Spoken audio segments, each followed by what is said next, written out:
Rasgueo. Rasgueo is net als Asapura een techniek die typisch is voor flamenco gitaar. Er zijn vele manieren van spelen. Ik ga er 3 behandelen. Dat is de Rasgueo voor 4 vingers, voor 3 vingers en de Rasgueo vanuit de pols. We gaan dit grondig analyseren en de daarbij horende oefeningen in de stijl van Soleares.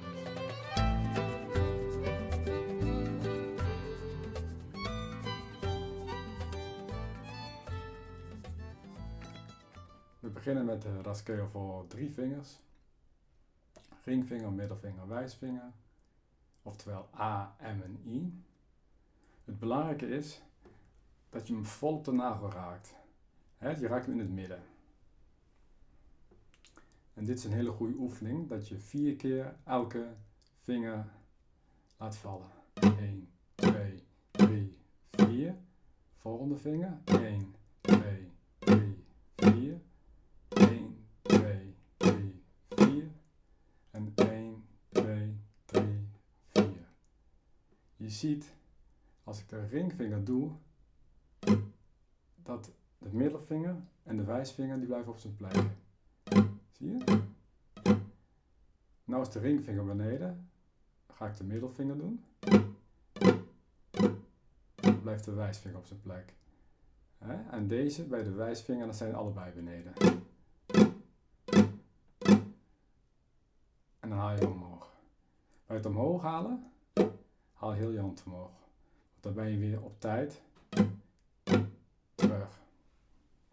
In feite, als je hem rollend wil maken, dus deze Rasgueo achter elkaar wil doen, zet je eigenlijk, bereid je je ringvinger alvast voor als je de wijsvinger laat vallen. Kijk, 1, 2, en als je deze doet, haal je al een beetje, zie je, haal je terug. En als je deze doet, staat heel je hand terug. Zie je? Nog een keer.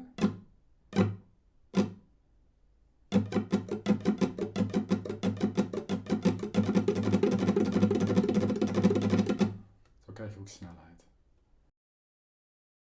Deze Rasgueo voor 3 vingers kunnen we oefenen in het kompas van Soleares.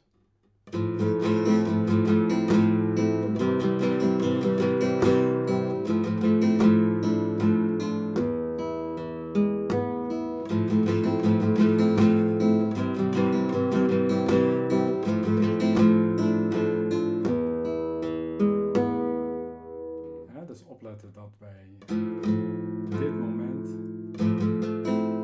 zijn deze al op de terugweg eigenlijk. Hier zijn ze helemaal terug. Nog een keer.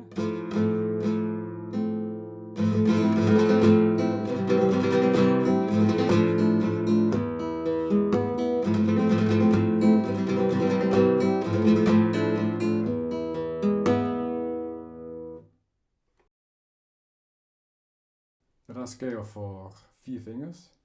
De pink gaat meedoen. En omdat die vinger zo klein is, moet je dus heel goed opletten dat je je hand goed neerzet, zodat je nog steeds de snaar goed in het midden van de nagel kan raken. En dan gaan we dezelfde oefening doen. Dus 4 keer 1, 2, 3, 4 over alle snaren, dan de ringvinger, dan de middelvinger en dan de wijsvinger. En terug. Nog een keer. Dus let erop, als je de pink doet, dat de rest op zijn plek blijft. En hier geldt natuurlijk hetzelfde.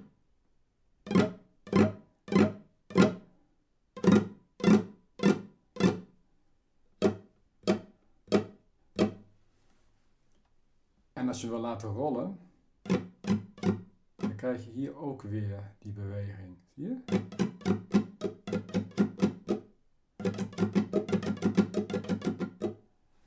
En dan bedoel ik dus te zeggen dat hier op dit moment, dat je vingers wat kromt en hier haal je helemaal terug.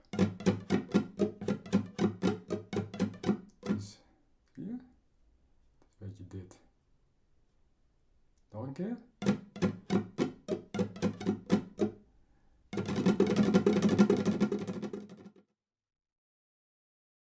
rascade voor 4 vingers kunnen we natuurlijk ook in het kompas van Soleares doen.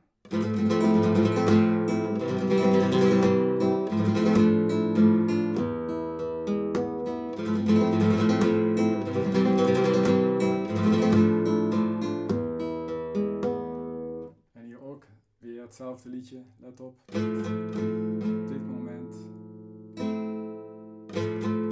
dat de vingers iets gekromd en weer naar boven gaan.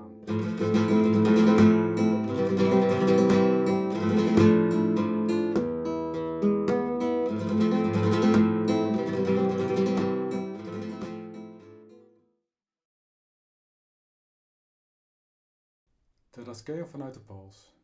Duim, ringvinger, wijsvinger, duim, ringvinger, wijsvinger, enzovoort.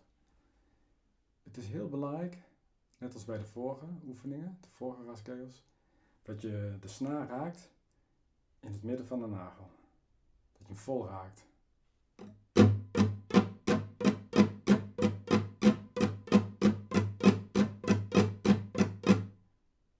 Dus soms zie je als bij mensen dat ze te laag zitten. Dan krijg je dit geluid.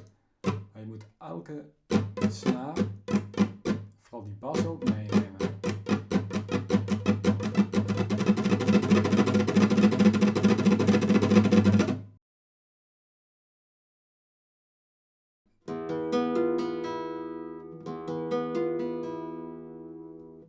Dit is een mooi akkoord om de rascade te oefenen en dat doen we weer in het kompas van Soleares.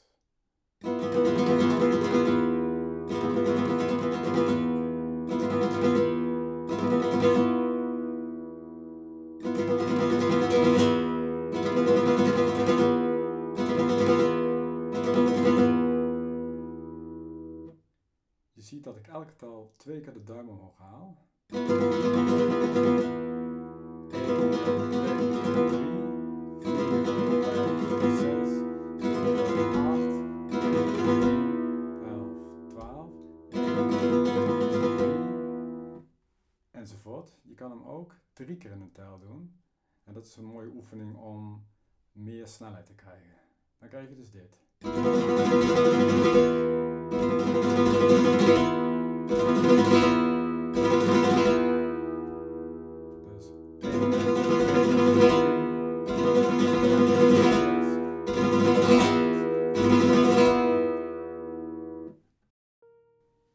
Bedankt weer voor het kijken en veel plezier ermee.